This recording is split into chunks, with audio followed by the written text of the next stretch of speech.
Judy Hare was a bankrupt, homeless, drug-addicted college dropout on the brink of divorce, but is now a seminary graduate and devoted wife and mother of 4 children. What happened? Find out in her autobiography, Shattered: How God Restored My Heart and Life. Her journey of faith has been called brutally honest, truly inspiring, profound, heartbreaking, and life-changing. Shattered is available now for only $15 on her website, judyhare.com, on amazon.com, or at your local Catholic bookstore. As Judy says, it is never too late to become the person you deserve and desire to be.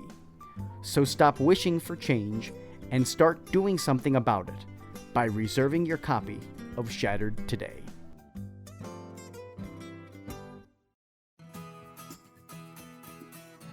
Welcome to Journey with Judy, a weekly podcast filled with faith-infused inspiration, information, and an opportunity for implementation.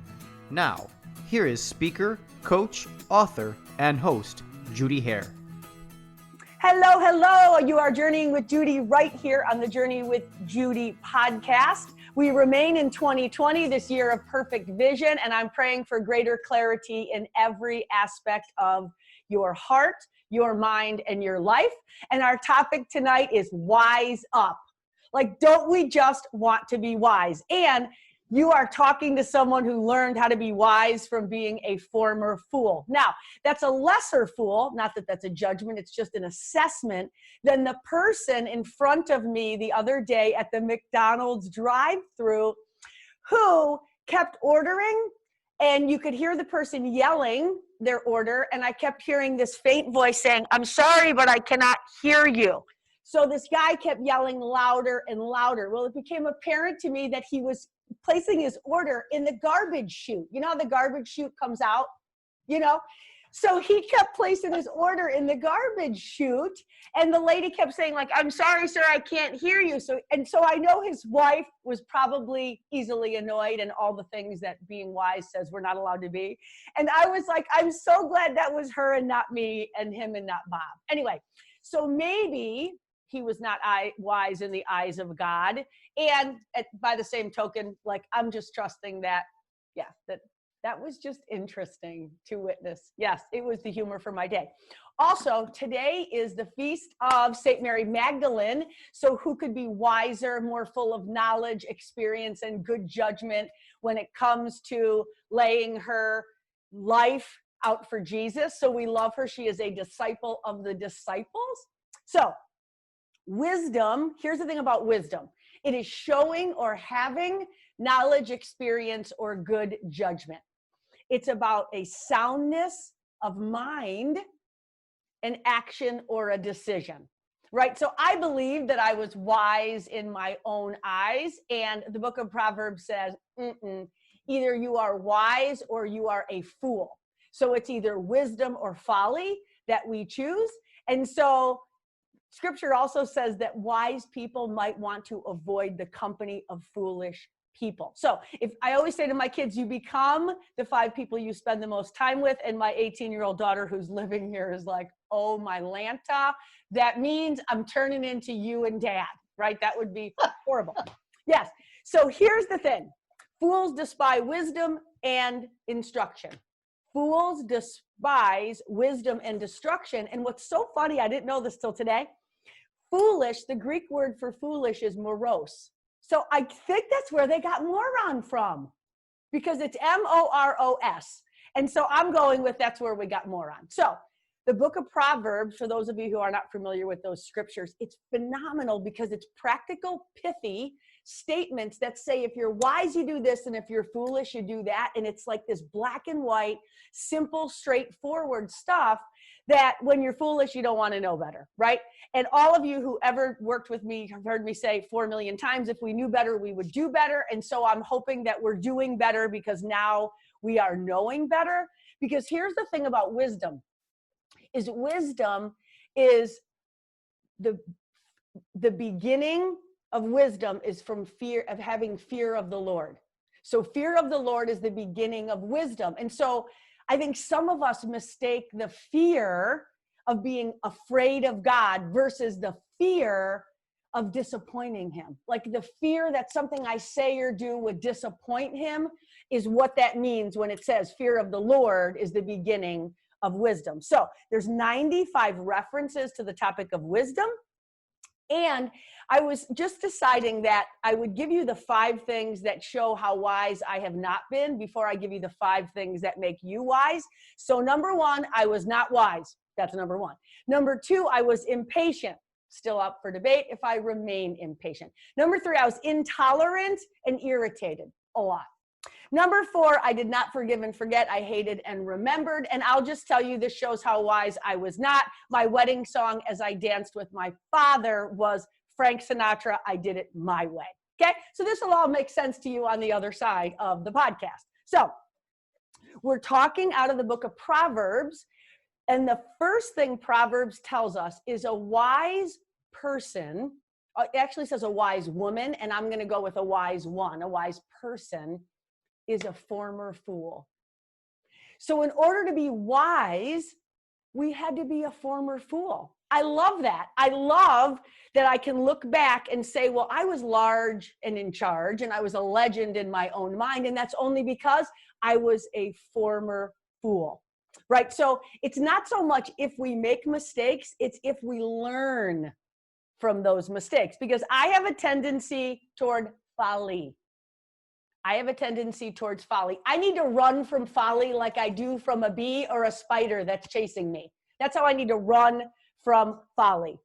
So when it comes to being wise versus a former fool, we recognize when we're rocking the boat or rowing it, right? Are we rowing it or are we rocking it, right?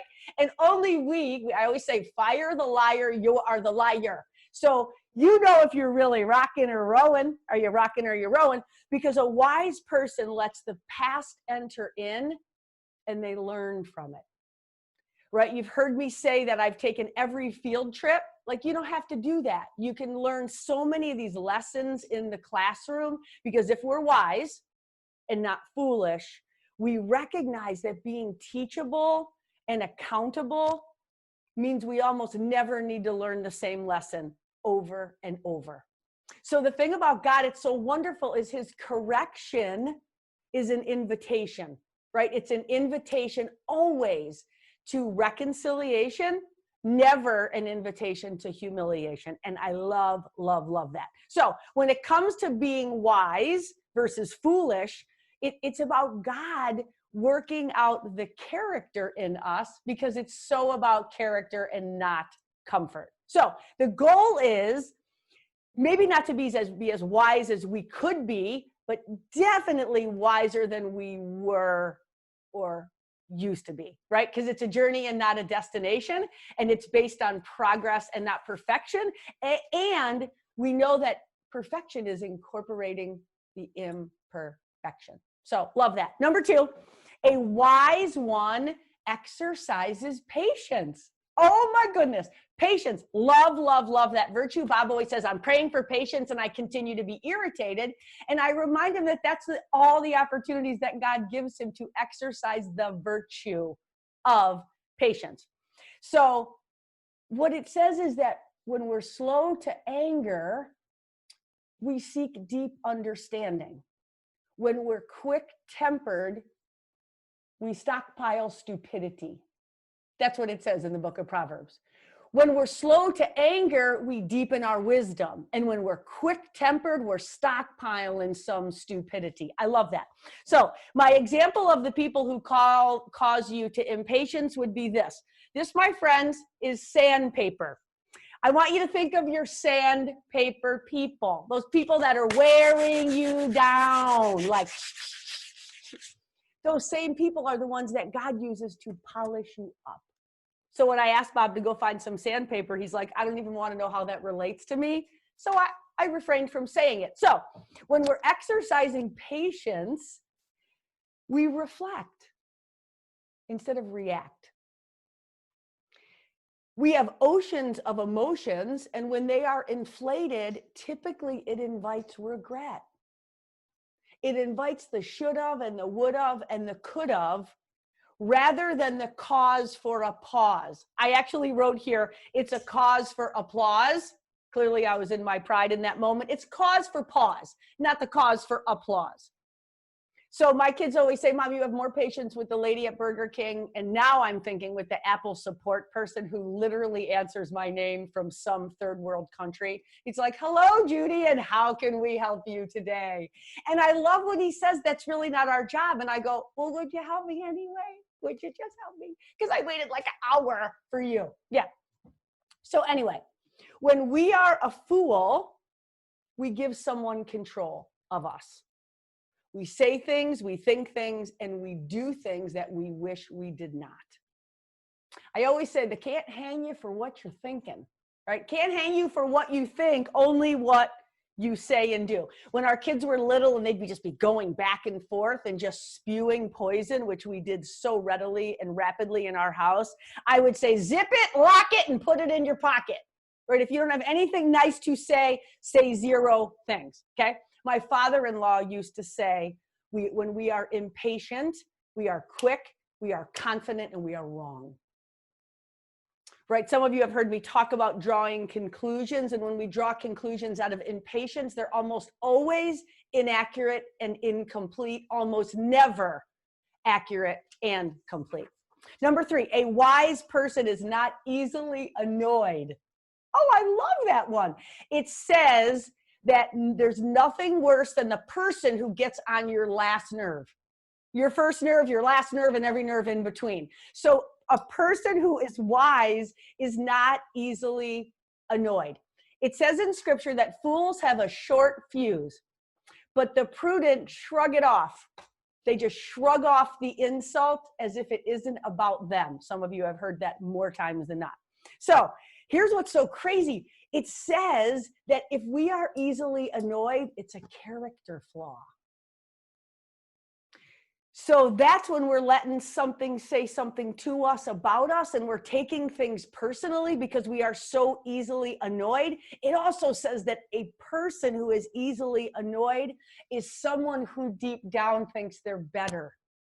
They're superior than someone else. Ooh, that hit me like right between the eyes when I read that. So those people who annoy you are your growth opportunities. It's like, thank you for helping me grow right now. I love that. Okay.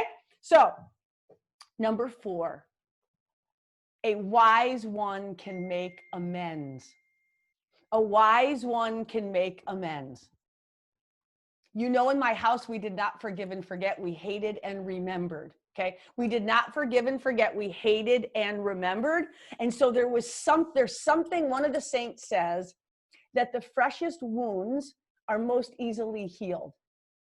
So I don't know about you. I know so many people who are not talking to someone for some reason. And if you really get down to it, they really forgot why. They just know it was really bad and they're just never talking to them again for whatever reason.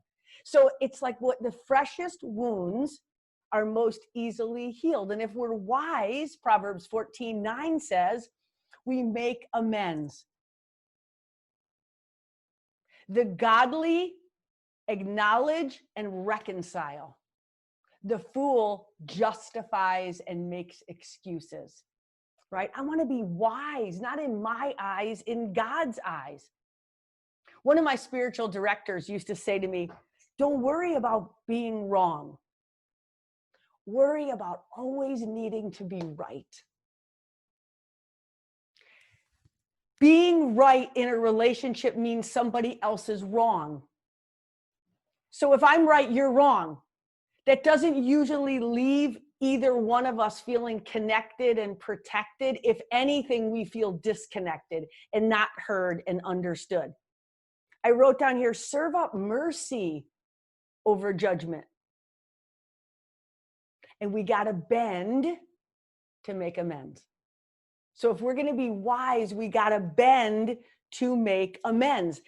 The book of Proverbs talks about these amends, and in Hebrew, amend means repair. Right? Aren't we oftentimes repairing? There's something that's so much easier to do, which is maintain something, and sustain it than it is to regain it because we've lost it. Like, that's true about everything. Our eating, our exercising, our spiritual disciplines, our fiscal responsibility. If we can just maintain it and sustain it, it's like once we lose the momentum and we need to regain, it takes so much more energy. So when we're willing to make amends, we're willing to say, what did I do? What can I do? And I'd like to undo what's been done. And is that even possible? Well, I can tell you it's highly improbable and basically impossible if you're not willing to bend to make the amend. Love that.